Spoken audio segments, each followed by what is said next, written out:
5:44, nagbabalik po ang Moments of Grace. Dito lamang yan si 1197 DXF. May nag-PM sa akin, bakit alive na alive ka kung isang oras lang ang tulog mo? Salamat sa kape. No, napakabuti ng Panginoon kasi nag-invent ng kape. Sino man ang nag-invent ng kape, maraming salamat. Kasi pangpasigla, pangpa-alive alert and enthusiastic. It is now 5:44 in the morning, Ma'am Astrid Cajes, good morning po sa inyo. And syempre, pakihello po ako sa iyong magandang daughter na si Ate Abigail. Sa inyong kapatid, Ma'am Yoli Mendoza, happy birthday po sa kanya. Nako, sigurado, pogi ito. No, mga nagbe-birthday ng September, pogi at maganda. At nagbe-birthday din ng January hanggang December. Mas special lang ng konti ang mga September. Good morning to you, Sir Angelo Garcia. I am so happy na ikaw ay nandyan. Ibig sabihin, nakasurvive. Alam niyo po mga ka-moments, ganun talaga ang buhay ng tao. No? Salamat Lord at nakasurvive. April Joy 5, hello and happy listening sa iyo and sa lahat ng ating mga minamahal na mga OFWs. Alam kong namimiss nyo na ang inyong mga pamilya. Namimiss na rin namin kayo, no? And we hope to see you when God allows us to see each other. And tayo'y patuloy lamang, no, na mag-i-encourage at magre-remind sa bawat isa. Kahit na medyo masakit, no? Alam ko na sometimes I am so brutally frank. And nasanay na rin yung mga friends ko sa akin. Nasanay na rin yung mga taga-FE sa akin. And I'm sure, medyo sanay na rin po kayo. No? Kasi damay-damay na ito. Rhea Maglalang Kilos, ay aba, good morning sa iyo, Rhea. Thank you so much for tuning in. Nako, ang aking mga kabatch ay nanonood pala ngayon. Happy listening to you, Rhea. And God bless you as well. It is now 5:46 in the morning. I'd like you to open your Bibles, if you have it, to 2 Chronicles 20:15. 2 Chronicles chapter 20 verse 15. It says, "The battle is not yours, but God's." No, the battle belongs to God, hindi sa iyo. Anong ibig sabihin nito? Itong ating buhay ay isang napakalaking battleground. Isang napakalaking giyera between the forces of good and evil. Minsan kasi, no, hindi natin take into consideration that our life is a battleground between God and the enemy. Yung mga pagsubok na pinagdadaanan natin, no, lahat ng ito ay pwede nating isuko sa Panginoon or pwede nating angkinin na akin to. No, aalagaan ko tong problemang ito. Hindi eh. Kasi nga, 2 Chronicles 20:15 is a clear reminder that whatever is happening sa buhay mo ngayon, the battle is not yours, but God's. Imagine, no, ikaw ay sasakay ng eroplano kasi sasakay na naman kami ng eroplano, God willing, on Wednesday. No, so pa-take off na yung eroplano. Nandyan na yung piloto, okay na lahat, ikaw pasahero. Pero imagine mo yon, naka-seatbelt ka na, no?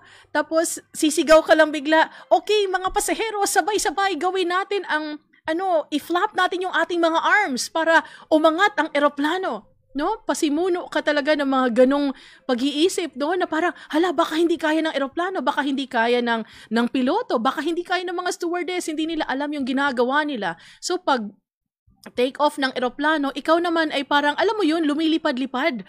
Kasi feeling mo, kailangan mong gawin ang mga bagay na makakatulong doon sa eroplano. At habang pabilis ng pabilis ang pag-akyat ng eroplano, ikaw naman, no, yung pag-flap mo ng arms mo, paglipad-lipad mo kunyari, ay bibilisan mo rin. Kasi kawawa yung eroplano, kawawa ang piloto. Pag hindi ka tumulong sa kanila, walang mangyayari. Napaka-weird ng scenario na yon, di ba? Pero alam mo ka-moments, ganun din ang ginagawa natin pag tayo ay nasa kalagitnaan ng pagsubok. For the things that you do not have any control over, remind yourself that the battle is not yours, but God's. Bakit mo pinapahirapan ang sarili mo? Bakit mo inaaway ang mga tao sa palibot mo? Na hindi naman ikaw ang may control ng mga bagay-bagay. No? Siguro, balikan natin yung illustration sa eroplano. Sasabihin mo na, uy, Magnolia, anong ginagawa mo? Hinihingal ka na kasi nakakapagod. Tinutulungan ko yung piloto para makalipad ang eroplano. Di ba? Parang, bakit ganun? Hindi, wala ka naman talagang ambag. Kasi nga, ang laban na ito, ang laban ng buhay mo na ito, ay ang Panginoon ang siyang dapat manguna. Even dito kay Bagyong Carding. What we can only do is to prepare. We cannot control Carding. 'Di ba? So alam mong papalapit si Carding sa lugar mo, anong gagawin mo? Bibili ka ng radyo, bibili kang flashlight, mag-iimbak ka ng tubig at pagkain, magpi-prepare ka. 'Di ba? Kasi alam mo na paparating si Carding. Para at least kung mawalan kayo ng kuryente, meron kang flashlight, meron kang pagkain, meron kang tubig. The same is true with our lives. The battle belongs to God. You can only go into the battlefield prepared. You do not know kung anong mangyayari sa battleground during the giyera mismo. Pero ang nakakatuwa sa isang buhay Kristiyano is that even if you die in battle, because in all honesty, you are going to die in battle talaga. But if you have put your faith and your trust in the Lord Jesus Christ, you know that you are victorious. And as you go into your day-to-day, I hope that you realize that the only thing that you can do is to prepare for the battle ahead. But as early as now, you have to tell yourself and remind yourself that the battle is not mine. Kaya ka pagod palagi. Kaya ako pagod palagi because we always take matters into our own hands. So makabilang bahay ang ating mga asawa. What can we do? Can we keep on going doon sa bahay kung saan siya nanirahan? Guguluhin natin yung buhay nila? Pwede naman, di ba? Kasi teka lang, ako legal wife. Gagawin ko lahat ng aking gagawin kasi ipaglalaban ko ang mga bagay-bagay, pinaglaban mo na. And nothing good came out of it. You're only going to add trauma to yourself. You're going to add trauma to your children. Hindi mo naman kasalanan. Hindi kasalanan ng mga bata na nagdesisyon ng iyong asawang sumakabilang bahay. Siguro may kasalanan ka, may pagkukulang ka, yes. Pero sino ba naman sa atin ang perfect? Pwede namang pag-usapan yung mga pagkukulang na, honey, I do not feel the love anymore. No, kausapin mo ako, alagaan mo ako kasi sa totoo lang, medyo ganito-ganyan na. But if the choice of that other person is going to continue sa kanyang evil ways, what can you do? Ngayon may sakit ka. The doctor said you need to go to this therapy and there is a 50-50 chance that you're going to be healed. 50-50. Alam nyo ka-moments, what can you do? You can only go into the battle prepared. But you should know the outcome already. That whatever God allows you and me to experience, it will always be for our benefit. The battle is not yours, but God's. Anong magagawa mo? Ginawa mo na lahat ng mga report, pinaganda mo na, no, lahat ng mga palamuti nilagay mo na dyan. And yet your boss, pinag-iinitan ka talaga niya. Kasi may bangs ka. Anong magagawa mo? Diba? Wala kang magagawa. You will just have to continue to do your best and give your best. Wala namang pupunta sa gera na sasabihin niya na, ay, teka lang, natatakot ako sa gera, ayokong pumasok, ayokong makilahok, no, tatago lamang ako dito. Even if magtago ka moments, the battle will continue. So you might as well go out into the battlefield and do the best that you can and leave everything in the hands of the commander who knows what he is doing. Minsan kasi, di ba, napaka-bilib natin sa ating mga sarili, napaka-independent natin, magaling ako, magaling ako. We are so independent, we are so intelligent, and when we see a problem, nagkaroon ng konting aberya sa ating mga buhay, ay nako, teka lang, kailangan kong tumayo kasi kung hindi ako tatayo on my own, walang gagawa nito. You assume God's role as if you are God. Instead of asking God, Lord, alam niyo po how limited my resources are. You know na pagod na po ako. Alam niyo po, oh Lord, na kulang na yung pasensya ko. I do not know what to do anymore. Pero hindi, kasi magaling tayo. I am going to do this. Ipapakita ko sa iyo na kaya ko mabuhay na wala ka. Di ba yung mga ganong drama sa mga buhay natin? Minsan, sa totoo lang, no, parang it is so frustrating. Kasi pinaglalaban mo, pero wala pa rin nangyayari. Maybe because you are assuming God's role. Ano bang binigay ni God sa'yo ngayon? Is God letting you go through a difficult time sa iyong relationship with your husband or with your wife? Are you a single parent? You do what you can. You give your best, given the resources that you have. Kung hindi na kaya, hindi na kaya. Minsan kasi nakatingin tayo sa mga buhay ng may buhay. No, I want to be like that. Gusto ko ganun ang buhay ko. Gusto ko pag meron akong gustong bilhin, nabibili ko agad, but it doesn't hold true sa buhay ko kasi wala naman akong pera pambili niyan. So anong gagawin ko? Magti-triple job ako, kulang na lang ibenta ko aking lungs, kidneys, heart at pati brain ibenta ko na para makuha ko yung gusto ko. We are working so hard for something that is not ours. And nakakapagod yun.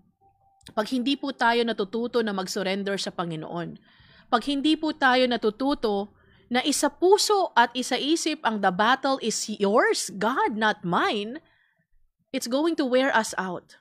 Kasi sa totoo lang, hindi naman tayo designed to be the saviors of the world. Masarap po na paaralin natin ang lahat ng ating mga pamangkin.